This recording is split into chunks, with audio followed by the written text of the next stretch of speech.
Com a graça de Deus e em nome de Jesus, estamos iniciando mais uma transmissão ao vivo aqui no canal O Caminho Estreito. Tema da pregação de hoje, que sendo em forma de Deus, não teve por usurpação ser igual a Deus, refutando a Trindade e também a pré-existência, com base em Filipenses 2, versículos 6 a 11. Sejam bem-vindos, meus amados irmãos.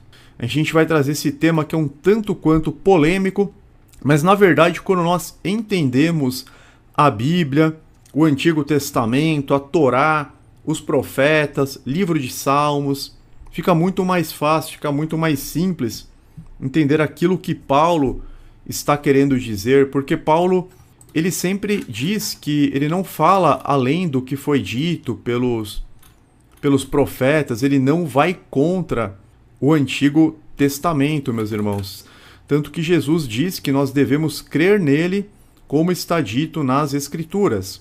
Ou seja, de acordo com aquilo que foi profetizado no Antigo Testamento, porque o que ele vai fazer é cumprir as mais de 300 profecias relatadas no Antigo Testamento. Então não tem como o Novo Testamento trazer um outro Messias que não é o Messias homem perfeito profetizado anteriormente. Senão as profecias não teriam valor. Então vamos lá. Apostila na tela, é uma passagem que é muito usada pelos trinitários, só que ela é totalmente mal interpretada, ela é tirada completamente do contexto. Acho que vale até a pena a gente fazer a leitura corrida, e quando a gente faz a leitura corrida com as lentes de Roma, com as lentes de Atenas, parece mesmo, né? Que Jesus, ele se fez homem, aquela teoria que é contada no catolicismo, no protestantismo, praticamente todo mundo aprendeu, né? Que ele seria um Deus encarnado, a segunda pessoa da Trindade, que ele se despojou de sua glória divina, né? Que como Deus ele encarnou num corpo de um homem, se despojou da sua majestade, mas aí ninguém entende, né? Se ele é Deus, quem que continuou governando, como que ele morreu e ficou 3 dias na sepultura, se Deus não morre, como que ele foi tentado por Satanás, se Deus não pode ser tentado pelo mal. Então tudo acaba se tornando mistério, sem explicação, não é possível compreender. Mas não, na verdade não é isso que a Bíblia nos traz, meus irmãos. A Bíblia ela é muito clara. Então a gente vai fazer a leitura aqui.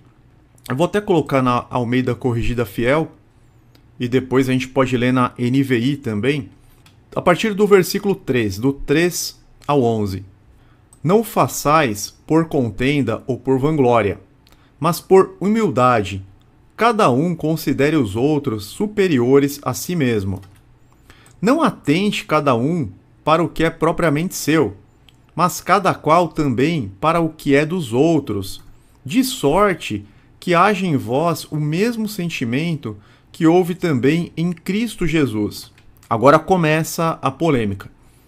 Que sendo em forma de Deus, não teve por usurpação ser igual a Deus, mas esvaziou-se a si mesmo, tomando a forma de servo, fazendo-se semelhante aos homens, e achado na forma de homem, humilhou-se a si mesmo, sendo obediente até a morte, e morte de cruz. Por isso, também Deus o exaltou soberanamente, e lhe deu um nome que é sobre todo nome, para que, ao nome de Jesus, se dobre todo o joelho dos que estão nos céus, na terra e debaixo da terra, e toda a língua confesse que Jesus Cristo é o Senhor, para a glória de Deus Pai. Então, mesmo nessa passagem, a gente vê claramente que foi Deus quem o exaltou soberanamente, que toda língua deve confessar que Jesus Cristo é o Senhor, para a glória de Deus Pai. Mesmo nessa passagem, a gente já vê uma grande diferença, uma distinção muito clara entre Jesus Cristo, cujo senhorio foi concedido por Deus, e Deus Pai, que deu a autoridade para Jesus, que está acima, que ungiu Jesus, que deu a autoridade. Mas vamos explicar, a gente vai fazer a explicação versículo por versículo, para que a compreensão possa ser plena. Para que possamos fazer a leitura correta de Filipenses 2, do 6 ao 11, precisamos tirar as lentes de Roma e Atenas, pois não é possível ler e interpretar Jerusalém com lentes pagãs.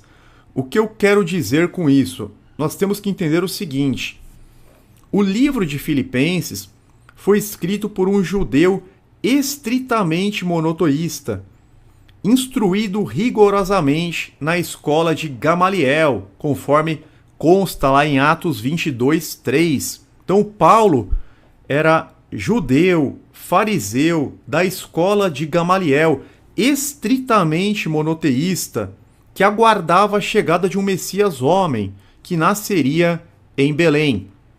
Só que a maioria das pessoas aprendeu a respeito do Jesus romano. A maioria das pessoas aprendeu a respeito de um Deus Filho, segunda pessoa da Trindade, encarnação do Verbo, mas isso não está na Bíblia, isso não está no Antigo Testamento, isso não existe no judaísmo, meus irmãos, na interpretação judaica. Os 66 livros da Bíblia foram escritos por israelitas. Então você não tem como ler esses livros que foram escritos por judeus, por israelitas, com as lentes romanas, com as lentes de Constantino, do Concílio de Nicéia, do Concílio de Constantinopla, com a influência de Filon de Alexandria. A gente tem que tirar, nós aprendemos errado, nós aprendemos de forma helenizada. Então a gente tem que tirar esse óculos de Roma, de Atenas, para que a gente possa ler e interpretar Jerusalém com a lente correta. Primeira coisa é isso. Pois bem, a passagem escrita por Paulo segue o padrão bíblico de humilhação seguida de exaltação. Cristo não buscou a exaltação para si mesmo, mas Deus o exaltou devido à sua obediência. No capítulo 2, outra coisa que nós precisamos entender, qual que é o contexto? Com qual objetivo Paulo escreveu a carta aos Filipenses? Com qual objetivo ele escreveu o que nós conhecemos como capítulo 2? Então a gente tem que entender qual que é esse contexto. No capítulo 2 de Filipenses, Paulo exorta a igreja à unidade, ao altruísmo e à humildade, seguindo o exemplo de Jesus, o exemplo maior.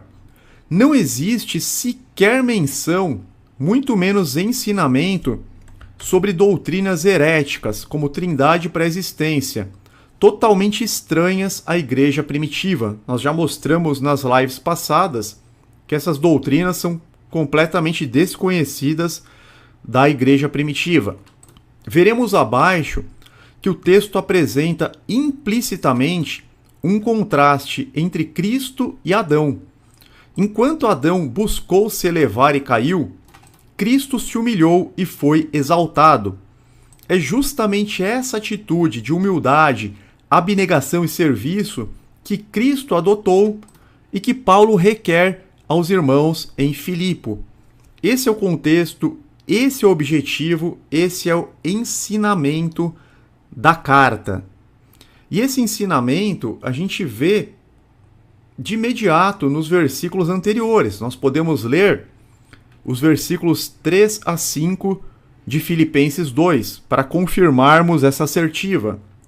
Nada façam por ambição egoísta ou por vaidade, mas humildemente considerem os outros superiores a si mesmos. Cada um cuide não somente dos seus interesses, mas também dos interesses dos outros. Seja a atitude de vocês a mesma de Cristo Jesus. Portanto, meus irmãos, os versos 3 a 5 não deixam dúvidas de que Paulo continua o tema de unidade que ele começou nos versículos precedentes, inclusive lá no final do capítulo 1. No verso 5, ele aponta para Cristo como o maior exemplo de altruísmo. Os crentes devem ter a mesma mente, a mesma atitude de Cristo ao lidar com os outros. E os versos seguintes apenas desenvolvem essa ideia. Não é apresentada de forma repentina nenhuma doutrina estranha às Sagradas Escrituras. Então, esse é o contexto que já começa, na verdade, no capítulo 1, que os crentes eles precisam se despojar do egoísmo, da vaidade, da ambição, que eles devem humildemente considerar os outros superiores a si mesmos, que eles não podem cuidar apenas dos seus próprios interesses, mas têm que ter a disposição para servir. E no verso 5, seja a atitude de vocês a mesma de Cristo Jesus. A continuação vai ser exatamente nesse sentido. A continuação só vai desenvolver essa ideia que está posta. Verso 6, que é o que começa a polêmica, que embora, na NVI está assim, né? Que embora sendo Deus, não considerou que o ser igual a Deus era algo a que devia apegar-se.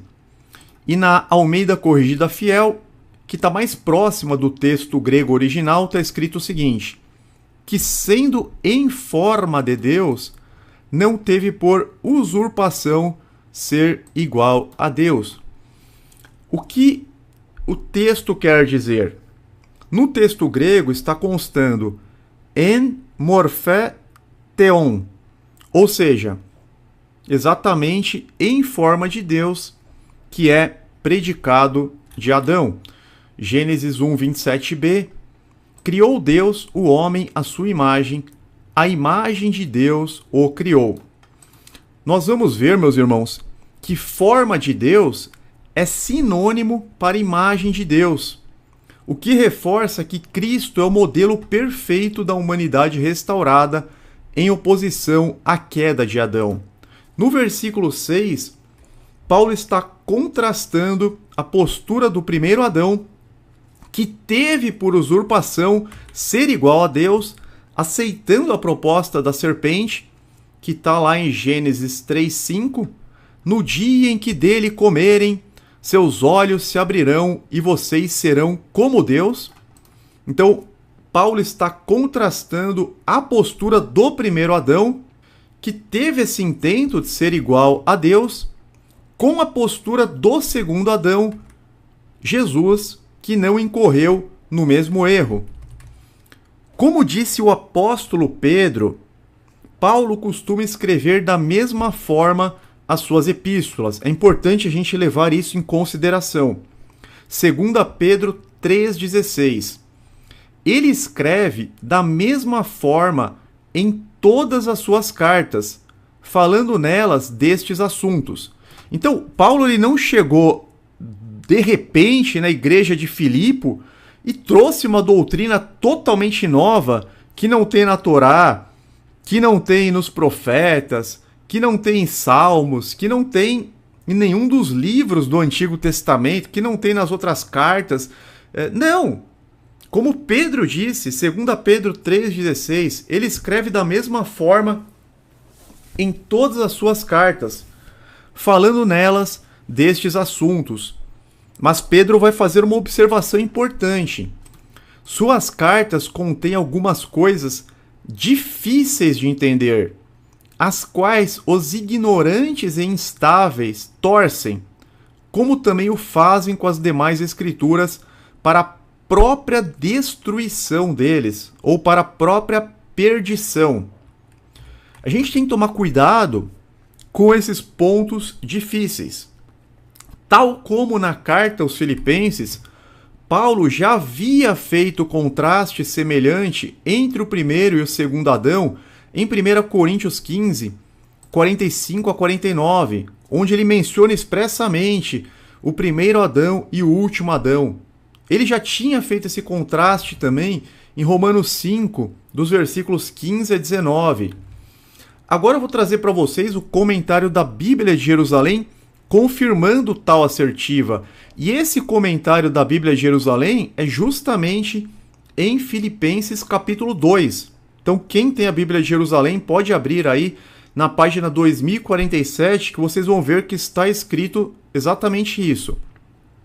Sua estrutura, falando de Filipenses 2, a partir do verso 6, versos 6 a 8.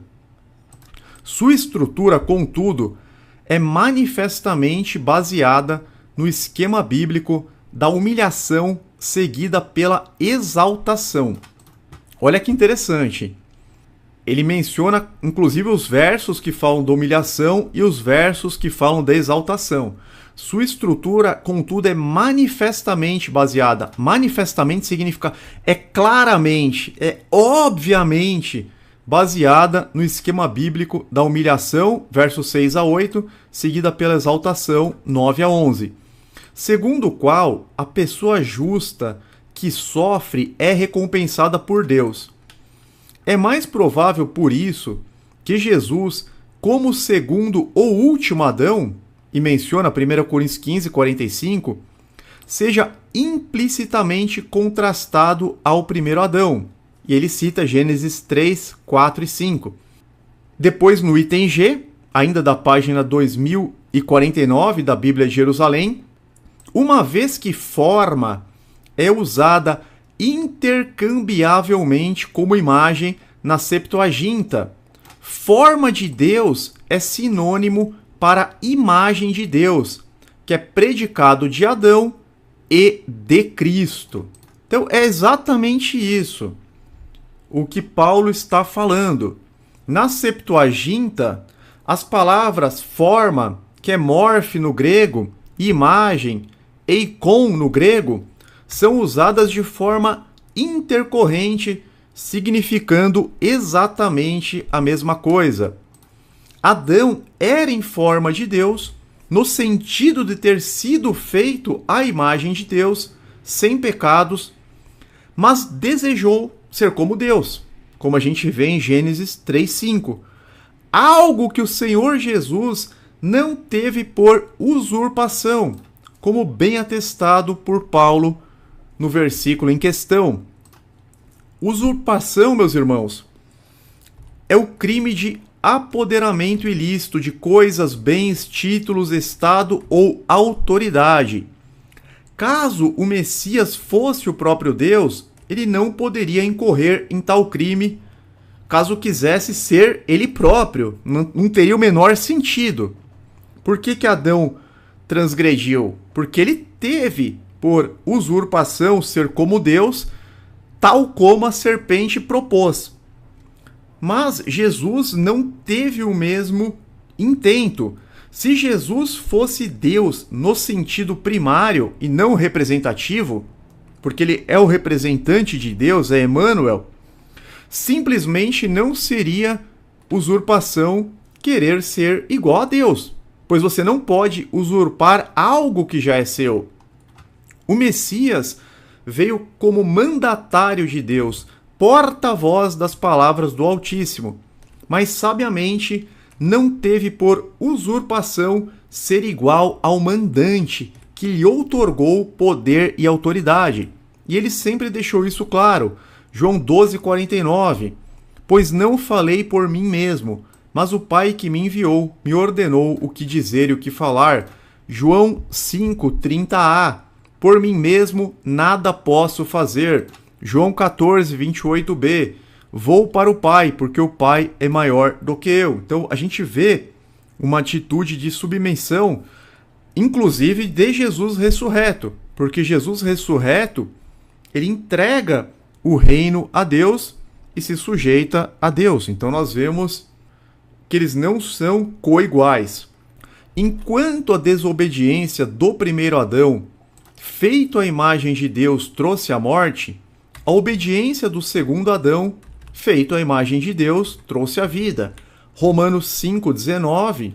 Logo, assim como por meio da desobediência de um só homem, muitos foram feitos pecadores, assim também, por meio da obediência de um único homem, muitos serão feitos justos. Não é Deus encarnado, é homem que está escrito. O primeiro tentou se igualar a Deus, O segundo foi humilde e se rebaixou, igualando-se aos homens comuns, aos homens atingidos pelo pecado, para morrer no lugar deles. Essa vai ser a continuação da passagem. Adão destruiu a imagem com que foi criado através da contaminação do pecado. E Cristo restaurou o verdadeiro significado de ser imagem de Deus. Por isso que o escritor de Hebreus chama ele de exata imagem de Deus. Colossenses também. Isso mostra que a obediência e a humildade levam à verdadeira exaltação, enquanto que o orgulho e a autoexaltação levam à queda. Foi isso que Paulo nos ensinou nesse trecho da epístola. Trata-se de uma importante lição para os crentes. Não tem absolutamente nada de trindade romana, pré-existência. A gente tem que se desintoxicar dessas drogas. Agora o versículo 7 de Filipenses 2. Mas esvaziou-se a si mesmo, vindo a ser servo, tornando-se semelhante aos homens. Na Almeida Corrigida Fiel, mas esvaziou-se a si mesmo, tomando a forma de servo, fazendo-se semelhante aos homens. É interessante que ele continua falando de tomar a forma. E na King James Fiel, mas fez-se sem reputação. Olha que interessante, a King James Fiel de 1611. Mas fez-se sem reputação, tomando sobre si a forma de um servo, fazendo-se semelhante aos homens. O que isso significa? O autoesvaziamento de Cristo envolve tudo o que ele fez no sentido de se colocar no lugar dos pecadores. Mesmo sendo perfeito, mesmo sendo filho unigênito de Deus e herdeiro de todas as coisas, ele se submeteu ao batismo de João, serviu a todos em seu ministério, lavou os pés dos discípulos e se entregou para morrer na cruz. Por isso Isaías escreveu, Isaías 53:7, ele foi oprimido e afligido, contudo não abriu a sua boca. Como um cordeiro foi levado para o matadouro, e como uma ovelha que diante dos seus tosqueadores fica calada, ele não abriu a sua boca. Meus irmãos, quando a passagem diz que ele se fez semelhante aos homens, significa que ele se fez semelhante aos homens comuns, pecadores, filhos de Adão, descendentes sanguíneos biológicos de Adão. Jesus recebeu a punição no lugar de muitos deles, dos que creem nele, é claro, embora ele próprio não tivesse cometido pecado algum. Ele se fez semelhante aos descendentes de Adão, contaminados pelo pecado. Não tem essa história, não, ele era Deus e se fez semelhante aos homens. Não, meus irmãos. Não é isso que a passagem está dizendo, não é isso que Paulo está dizendo. O primeiro Adão foi feito à imagem e semelhança de Deus, mas pecou e se tornou um homem comum, destituído da glória de Deus, o que foi replicado, o que foi transmitido para todos os demais. Ou seja, para toda a humanidade, como Paulo atesta em Romanos 3:23, pois todos pecaram e estão destituídos da glória de Deus. Jesus, que foi gerado sem pecado, que não veio da matriz biológica de Adão, porque ele foi gerado pelo poder de Deus diretamente no ventre de uma Virgem Maria, ele se fez semelhante aos homens descendentes de Adão. O salmista proclamou antes da vinda do Messias, Salmos 14:3, todos se desviaram, igualmente se corromperam, não há ninguém que faça o bem, não há nenhum sequer. Então foi essa forma que Jesus tomou ao morrer em nossos lugares. Ele se fez semelhante aos homens pecadores, mesmo conservando a imagem e semelhança de Deus, por ter sido gerado diretamente pelo poder do Altíssimo no ventre de uma virgem. Então ele não herdou a corrupção que todos os demais homens herdaram, mas ele nunca deixou de ser 100% homem. Assim, embora Jesus não tenha herdado a corrupção de Adão após a queda, ele se fez semelhante aos homens atingidos pela queda, para que estes fossem justificados em uma atitude exemplar de altruísmo e humildade. A carta ela continua com esse contexto, sendo Jesus o exemplo maior de humildade, altruísmo, abnegação. Paulo ele não perdeu o contexto. Ele não começou a pregar algo totalmente diferente do nada, não tem isso. Agora o versículo 8, Filipenses 2:8. E achado na forma de homem, como nós explicamos, né? Um pecador, um homem comum, um descendente de Adão pós-queda, nesse sentido. E achado na forma de homem, humilhou-se a si mesmo, sendo obediente até a morte e morte de cruz. Aqui Paulo continua na mesma abordagem, usando a mesma linha de raciocínio, enfatizando que aquele homem perfeito, que era a forma ou imagem de Deus, agora adotava a imagem ou forma de homem caído para morrer no lugar deles. Olha que interessante. Ele não perde a linha de raciocínio que ele começou a traçar no versículo 6. Porque no versículo 6, o que ele vai falar? Que nós já estudamos. Ele vai dizer que, embora sendo imagem de Deus, imagem e forma são usadas de forma intercambial. É sinônimo. A gente vê na Septuaginta. E agora ele está falando o seguinte: ele se despojou da imagem de Deus, que ele conservava por não ter pecado, e adotou a forma de homem caído. Exatamente isso. Ele deixa a imagem e semelhança de Deus, embora ele conservasse a imagem e semelhança de Deus, algo que Adão perdeu, e adota agora a forma, a imagem e semelhança de homem destituído da glória de Deus. É isso que Paulo está falando. Em nenhum momento Paulo está dizendo que Jesus pré-existia no céu desde toda a eternidade, encarnou na terra, deixou de ser Deus Todo-Poderoso, se transformou no homem. Não existe isso na passagem e também não existe isso na Bíblia. Isso é coisa de Roma, isso foi sendo desenvolvido ao longo dos séculos, dos concílios, até hoje está sendo desenvolvido. Seja bem-vindo, irmão Flávio, canal do Evangelista Flávio. Portanto, Jesus foi profetizado e gerado como um ser humano, que em sua primeira vinda passaria por humilhação e sofrimento.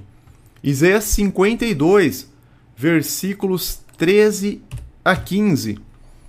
Profecia a respeito dele. Vejam, o meu servo agirá com sabedoria, será levantado e erguido e muitíssimo exaltado. Assim como houve muitos que ficaram pasmados diante dele, sua aparência estava tão desfigurada que ele se tornou irreconhecível como homem. Não parecia um ser humano. Então, vocês percebem que ele foi profetizado como ser humano, 100% homem, mas sem a mancha, sem a mácula do pecado. Olha que interessante a profecia. Ela fala da glória, e ela profetiza a glória, ela profetiza também o sofrimento. Vejam, o meu servo agirá com sabedoria, será levantado e erguido e muitíssimo exaltado. A exaltação veio depois da purificação dos pecados. Assim como houve muitos que ficaram pasmados diante dele, sua aparência estava tão desfigurada que ele se tornou irreconhecível como homem, não parecia um ser humano. De igual modo, ele aspergirá muitas nações, e reis calarão a boca por causa dele. Pois aquilo que não lhes foi dito verão, e o que não ouviram compreenderão. Os apóstolos, meus irmãos, chamam Jesus ressurreto de homem. A gente vê em Atos 2, 22, 23, 1 Timóteo 2, 5, várias outras passagens. Ele continua sendo um homem de carne e osso, mas agora em um corpo incorruptível, o qual também revestirá os salvos.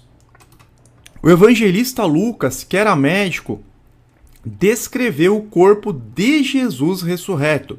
Aqui Jesus já havia ressuscitado, ele já estava no corpo glorificado. Então, como que é o corpo glorificado de Jesus? Na descrição do evangelista Lucas. Vamos ler esse trecho aqui, Lucas 24, 36 a 44.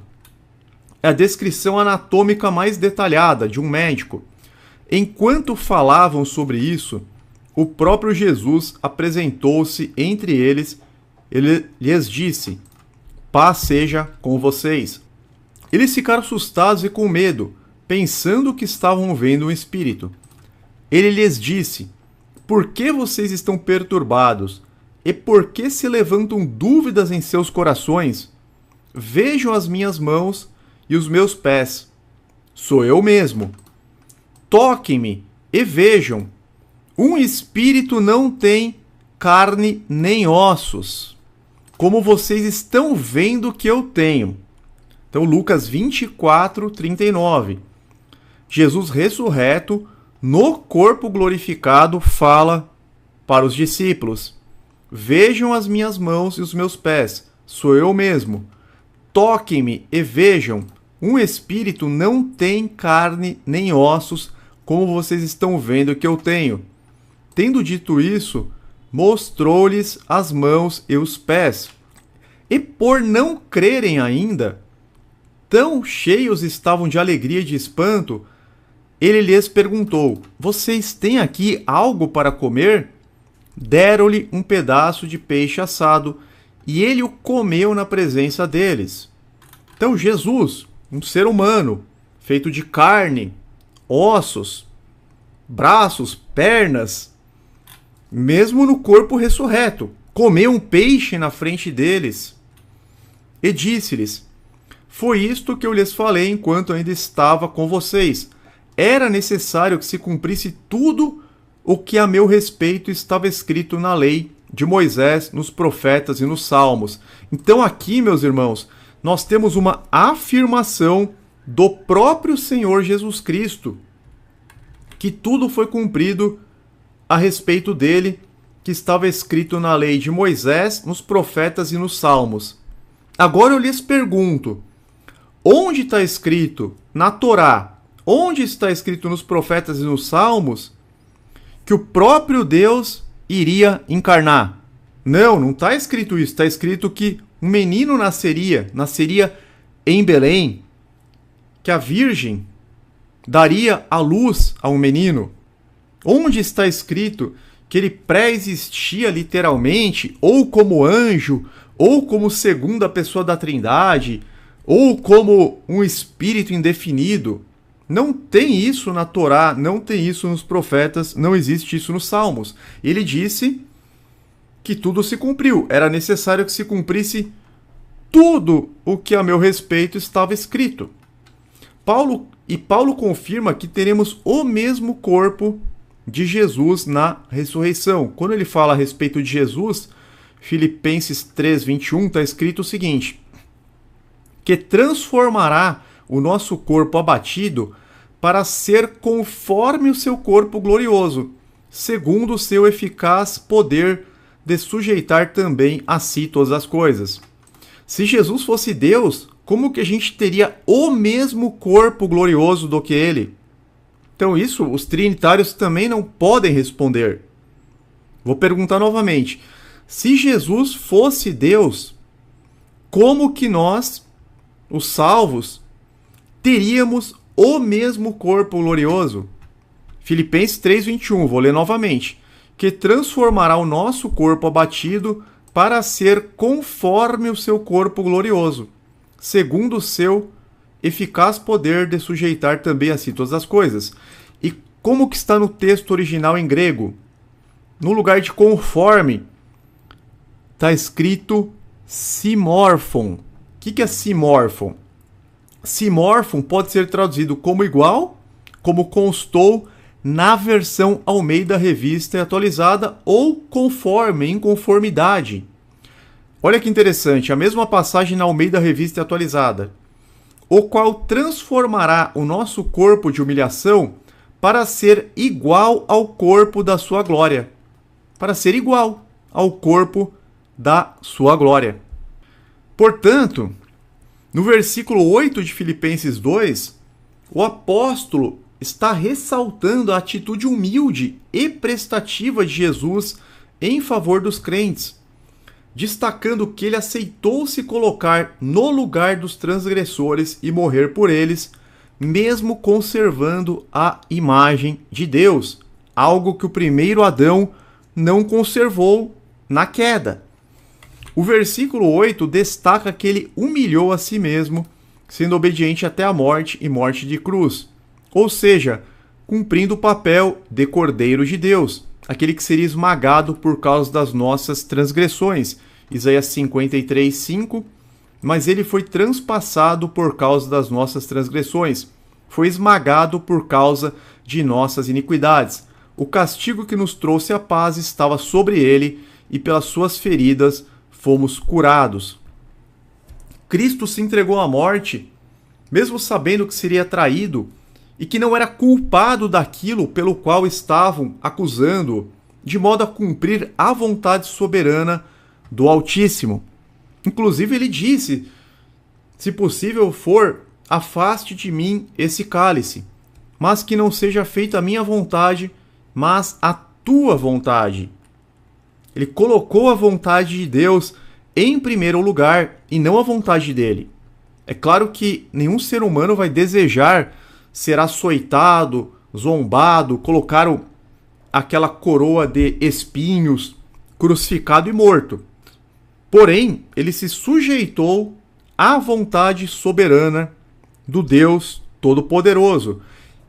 Sua perfeita obediência mostrou que ele fez e disse apenas o que lhe foi designado para fazer e dizer, e não o seu próprio querer, mas a vontade daquele que o enviou. Jesus tem a promessa de um reino eterno e glorioso sobre todas as nações. Sabemos que ele será o rei mais exaltado da terra por ocasião de seu retorno. Mas ele não se apegou à glória que lhe estava reservada. Antes, tomou a sua cruz e cumpriu a vontade do Pai Celestial. E é isso que devemos fazer. Paulo está nos mostrando que devemos ter a mesma atitude. Como cordeiros de Cristo, filhos adotados por Deus, nós também aguardamos o tempo da glória. Jesus já foi glorificado, ele já foi coroado de honra e de glória, embora ainda não vejamos que todas as coisas lhe estejam sujeitas. Mas para nós, que estamos em Cristo, também é aguardado um tempo de glória, como está lá Romanos 8:18. Considero que os nossos sofrimentos atuais não podem ser comparados com a glória que em nós será revelada. Contudo, meus irmãos, agora ainda precisamos tomar diariamente a nossa cruz, ainda precisamos renunciar às nossas vontades e fazer aquilo que Jesus nos ordenou. Ou seja, devemos obedecer a Deus, trabalhar para a edificação da igreja, para a expansão do reino e servir aos outros com humildade, como fez o nosso Senhor. Não podemos pensar apenas nos nossos interesses, mas também considerar as demandas dos nossos semelhantes. Devemos crescer em amor e unidade. Quando Jesus retornar, não será mais na forma de servo sofredor, mas sim como rei majestoso, com poder e grande glória, como está em Lucas 21:27. Então se verá o Filho do Homem vindo numa nuvem, com poder e grande glória. Mas ainda assim, ele continuará em tudo sujeito ao Pai, mesmo após o reino milenar, com a destruição de todos os inimigos. Isso a gente vê claramente em 1 Coríntios 15. Podemos ler aqui os versículos 24 e 28. Então virá o fim, quando ele entregar o reino a Deus, o Pai, depois de ter destruído todo domínio, autoridade e poder. Quando, porém, tudo lhe estiver sujeito, então o próprio Filho se sujeitará àquele que todas as coisas lhe sujeitou, a fim de que Deus seja tudo em todos. É importante a gente entender que Jesus não está abaixo de Deus porque ele veio como servo.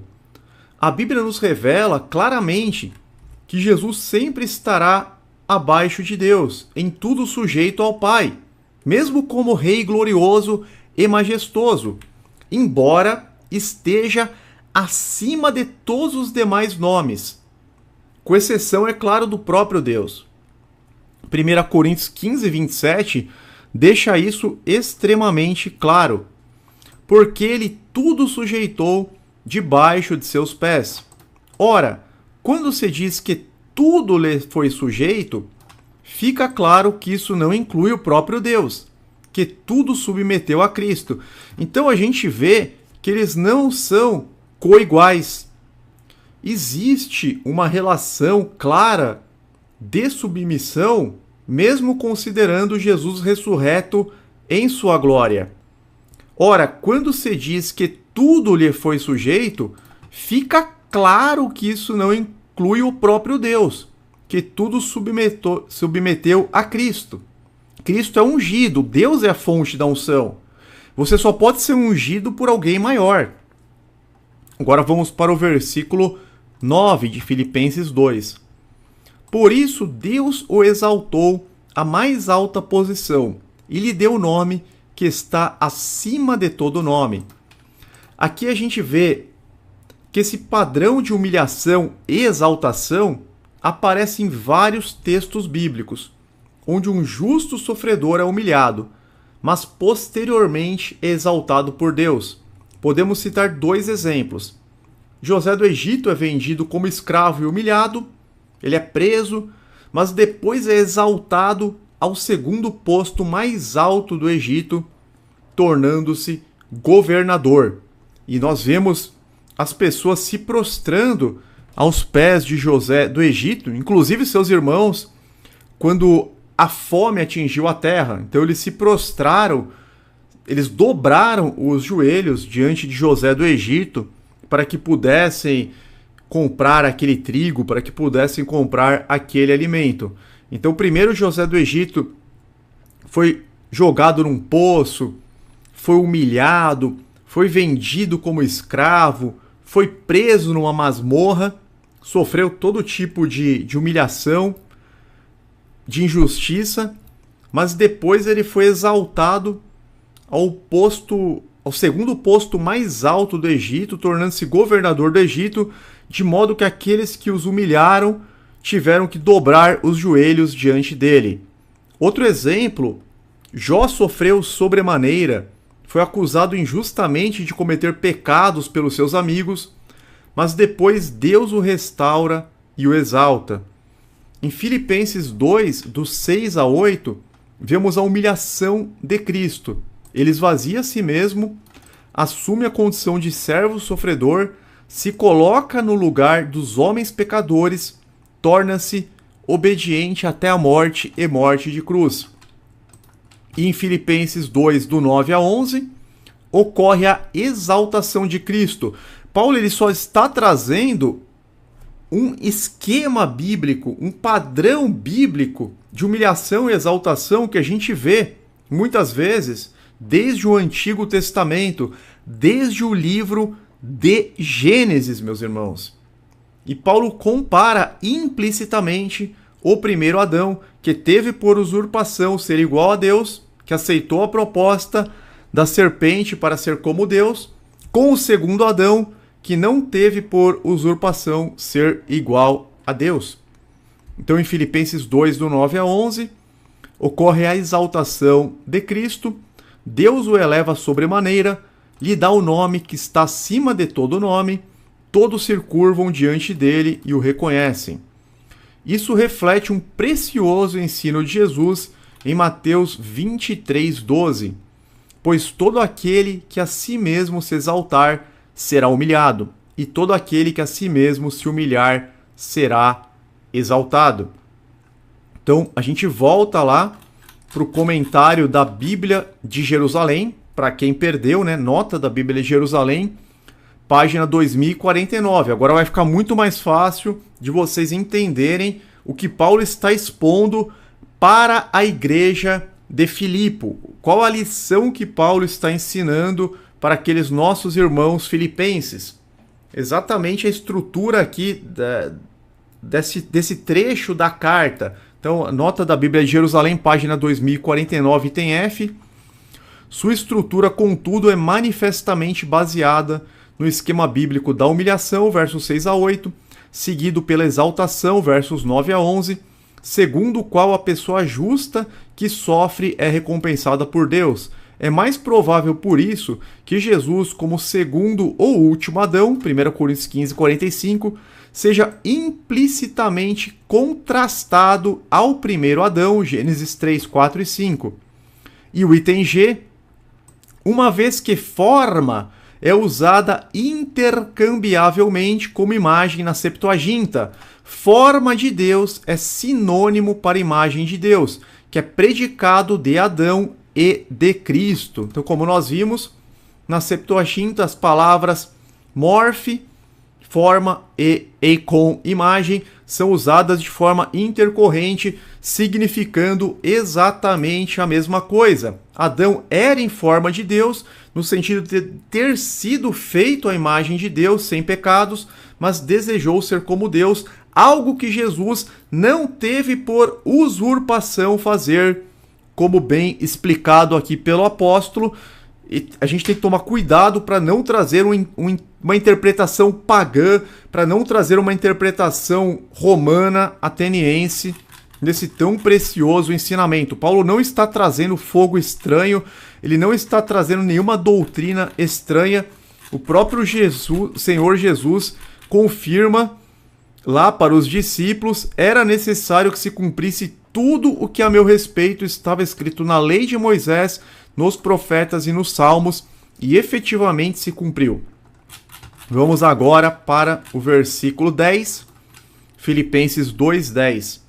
Para que o nome de Jesus se dobre todo o joelho, no céu, na terra e debaixo da terra.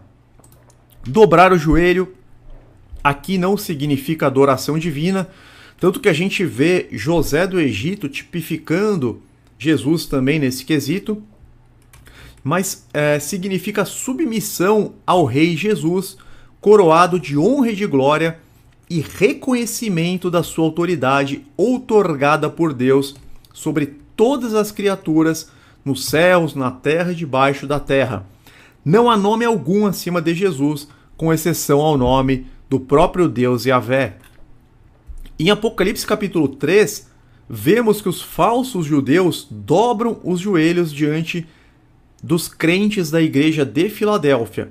Mas também não se trata de adoração, mas sim reconhecimento de que eles estavam debaixo do amor e autoridade de Cristo. Apocalipse 3:9. Veja o que farei com aqueles que são sinagoga de Satanás e que se dizem judeus e não são, mas são mentirosos. Farei que se prostem aos seus pés e reconheçam que eu amei você. É claro que a exaltação de Jesus é concedida por Deus, não se tratando de algo que ele possuía de forma primária ou inerente. Por isso que na carta aos Hebreus nós vemos que quando Jesus é elevado aos céus, Deus dá ordem aos anjos para que os anjos sirvam a Jesus, provando mais uma vez que Jesus não morava no céu, que Jesus não era membro de uma trindade, porque se ele fosse, não haveria necessidade de Deus dar ordem aos anjos para que o servissem, para que se submetessem a ele. E a gente vê também em Efésios 1, versículos 20 a 22. Esse poder ele exerceu em Cristo, ressuscitando-o dos mortos e fazendo-o assentar-se à sua direita nas regiões celestiais, muito acima de todo governo e autoridade, poder e domínio, e de todo nome que se possa mencionar, não apenas nesta era, mas também na que há de vir. Deus colocou todas as coisas debaixo de seus pés e o designou como cabeça de todas as coisas para a igreja. Então nós vemos que isso aconteceu em um determinado momento, que Jesus ele foi colocado por Deus acima de todo governo, autoridade, poder e domínio, acima de principados, de potestades, algo que não existia anteriormente, algo que somente ocorreu depois que ele fez a purificação dos pecados. Se a gente for lá para Hebreus, está expresso, está claríssimo o momento em que isso ocorreu.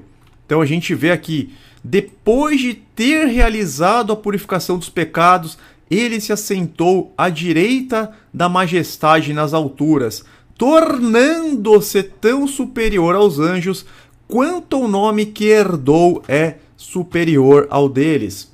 Porque Jesus ele foi feito menor do que os anjos, tornando-se superior.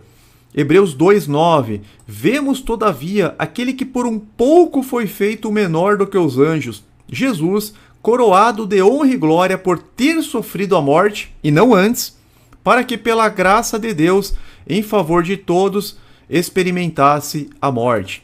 Então a gente vê que ele recebeu esta exaltação depois que ele consumou a obra de redenção. A exaltação de Jesus é concedida por Deus, não é algo que ele já possuía de forma primária ou inerente. Jesus é o Senhor exaltado por Yahvé, como vemos também no Salmo 110. No Salmo 110 fica um pouco complicado nas nossas traduções, porque nas nossas traduções está escrito: o Senhor disse ao meu Senhor, Davi profetizando. Então Davi profetiza, o Senhor disse ao meu Senhor. Mas no original, Yahvé disse a Adom. O Senhor Yahvé disse ao meu Senhor Adom. Então nós vemos que tem uma hierarquia.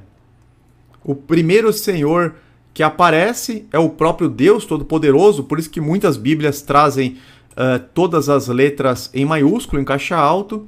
Então, o Senhor Yahvé disse ao meu Senhor Adom: senta-te à minha direita até que eu faça dos teus inimigos um estrado para os teus pés. É claro que isso é uma profecia messiânica.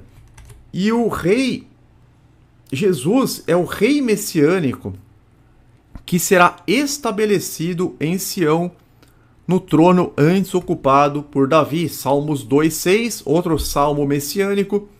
Eu mesmo estabeleci o meu rei em Sião, no meu santo monte. Isso ainda não se cumpriu, mas vai se cumprir muito em breve, assim que ele retornar. Então a gente vê claramente as profecias a respeito do Messias. E como vimos em 1 Coríntios 15, 27 e 28, Jesus recebe a autoridade de Deus Pai, mas ele mesmo se submete a Deus, provando que não é coigual ao Pai. Versículo 11, que é o penúltimo do nosso estudo, que na verdade é o último do nosso estudo. E toda língua confesse que Jesus Cristo é o Senhor, para a glória de Deus Pai. O senhorio de Jesus, meus irmãos, foi concedido por Deus. Atos 2:36. Portanto, que todo Israel fique certo disto: este Jesus, a quem vocês crucificaram, Deus o fez Senhor e Cristo. Então Deus concedeu a ele a autoridade, o fez Senhor, e também a unção. Ele foi ungido por ocasião do batismo, após o batismo de João. Quando ele emerge das águas, ele foi ungido pelo poder de Deus. Tanto que ele fala que a profecia de Isaías 61, versículo 1 e seguintes está sendo cumprida lá em Lucas 4. Ele fala isso quando ele estava na sinagoga de Nazaré, que somente naquele momento estava se cumprindo a profecia, no início do ministério dele. A confirmação de que Jesus é Senhor serve para glorificar ao único Deus, reinando Jesus poderosamente sob sua autoridade. conforme Jesus orou a Deus, João 17, versículos 2 e 3, pois lhe deste autoridade sobre toda a humanidade, para que conceda a vida eterna a todos os que lhe deste. Então, Jesus está reconhecendo que foi Deus que lhe deu autoridade, pois lhe deste autoridade sobre toda a humanidade, para que conceda a vida eterna a todos os que lhe deste. Esta é a vida eterna, que te conheçam, o único Deus verdadeiro, e a Cristo Jesus, a quem enviaste. Então eu creio que ficou clara a interpretação que Paulo está trazendo. Paulo está trazendo o esquema bíblico de humilhação seguida de exaltação. Paulo está fazendo implicitamente um contraste entre a atitude do primeiro Adão, que teve por usurpação ser igual a Deus, perdendo a imagem e semelhança de Deus, com o segundo Adão, que não teve por usurpação ser igual a Deus, conservando a imagem, a forma de Deus. E a mensagem final, que como nosso mestre nos ensinou, que possamos ser obedientes, humildes e amorosos, ajudando os outros em vez de nos preocuparmos apenas com os nossos interesses, pois Deus ama aqueles que servem de bom grado e trabalham pela unidade da igreja. Até aqui, meus amados irmãos, nós pretendemos trazer outros estudos, né? Eu não fiquei lendo muito o chat para não ficar tão extensa a live, mas geralmente quando a gente traz um estudo, os opositores eles vão colocar outras passagens. Só que provavelmente as outras passagens já foram tratadas em umas destas 15 lives. Então quem é novo no canal pode acessar a playlist Refutando o Dogma da Trindade, que vocês vão encontrar muitas respostas aqui. E quem é novo também não deixe de fazer o discipulado. Tem o discipulado no canal do nosso irmão evangelista Flávio, no site da Igreja de Deus. Estou abrindo aqui o site da Igreja de Deus, muito fácil. O site é igrejadedeus.com.br, não tem erro. E aqui você encontra o estudo da sã doutrina. Então você vai ouvindo os áudios ou os vídeos, de modo que você vai ter um conhecimento aprofundado da verdadeira doutrina bíblica e estará apto a ser batizado em nome de nosso Senhor e Salvador Jesus Cristo. Alguns irmãos insistem, né, na tese romana do Concílio de Nicéia, Constantinopla e seguintes, mas se vocês orarem a Deus e fizerem este estudo com dedicação, vocês verão que não tem fundamento isso, meus irmãos. Vocês perceberão através desses estudos. Nós vamos trazer outros, inclusive João 1, de modo que a compreensão possa ser a melhor possível. A gente está exatamente no tempo de sair da Babilônia. Aquele anjo que aparece em Apocalipse capítulo 18, dizendo que ele brada em alta voz, é um anjo poderoso, pedindo, né? Então ouvi outra voz do céu que dizia: saiam dela vocês, meu povo, para que vocês não participem dos seus pecados, para que as pragas que vão cair sobre ela não os atinjam.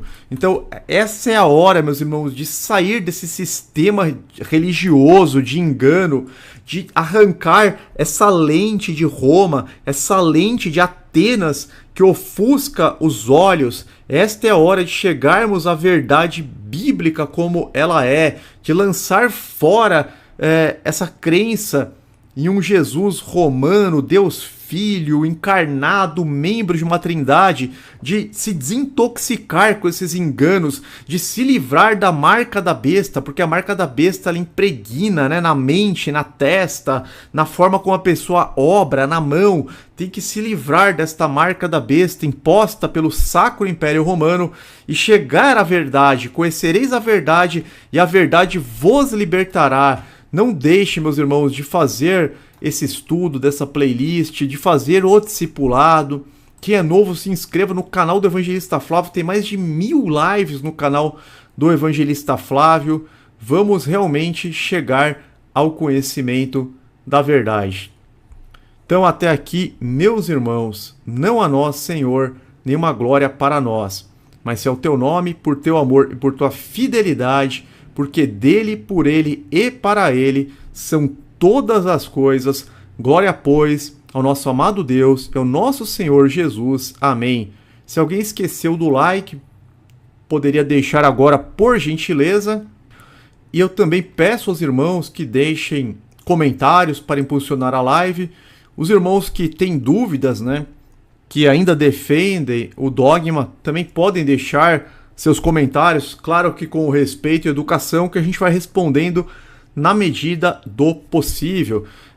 Eu estou elaborando uma apostila, ela já tem 92 páginas.